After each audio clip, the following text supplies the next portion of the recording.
To change lock screen wallpaper on the Redmi Note 14S, all you simply have to do is first go into the settings. From here you will have to navigate a little bit down and find the wallpaper and personalization. Let's go in there, and from here you simply have to go for the lock style.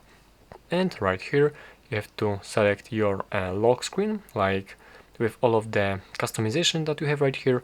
You can additionally find some more lock screen styles right here with different types of wallpapers, but we only want to change the wallpaper, so let's select our current lock screen, and from here we have to press this wallpaper button. And as we go in there, here we have some different pre-installed pictures on our phone from which we can choose, and also we can choose from local photos, local pictures from our gallery. Let's allow all of this access right here, and yeah, you can select pictures from your gallery. After that, you simply have to select any picture that you have. In my case, it's unfortunately just this screenshot, and you can adjust it, like you can pinch to crop, just like this. And yeah, let's make it like this. And after that, after you are satisfied with the results, you simply have to press this apply button. And yeah, that's basically how you can change the lock screen wallpaper.